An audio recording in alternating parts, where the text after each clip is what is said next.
Chega. Boa noite aí, galera. Tranquilo. Daqui a pouquinho o Xande chega batendo peitinho, câmera 1 ali. Lançamento aí. Peraí. Alô, DJ Vale. Mas...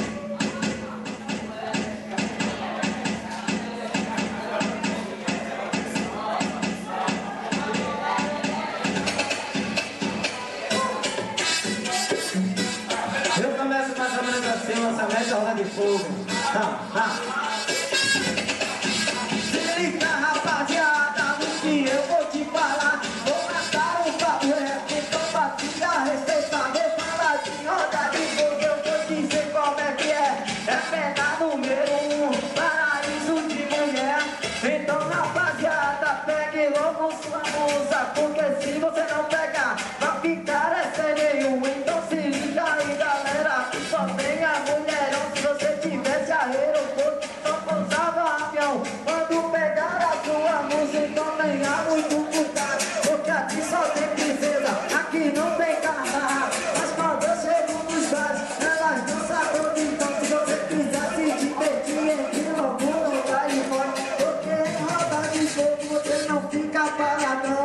Se junte com a galera pra dançar de montão. A felicidade aqui, ela vai ter sucesso. Eu vou me apresentar, eu sou o MC JS. É por isso que eu digo, aqui tem diferença. Nos bares que eu chego, eu não vejo violência. Eu sou mando papo reto, eu papo não é caô. Porque meu funk, meu amigo, hoje tem é paz e amor. Mas essa é uma letra, escrevo no papel.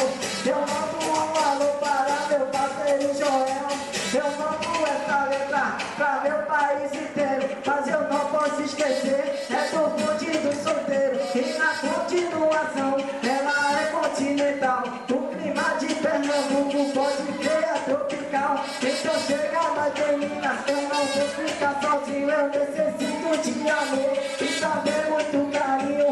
Agora minha gente, sinta a sensação das meninas rebolando e descendo até o chão. É como eu disse a você, aqui não tem certeza, aqui só tem princesa e são muito das gostosas.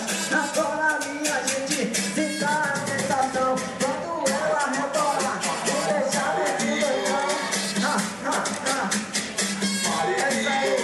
Essa aí foi o lançamento da música de Roda de Fogo, tá beleza? Sou daqui a Marco. Eu gostei. Beleza? Essa nós.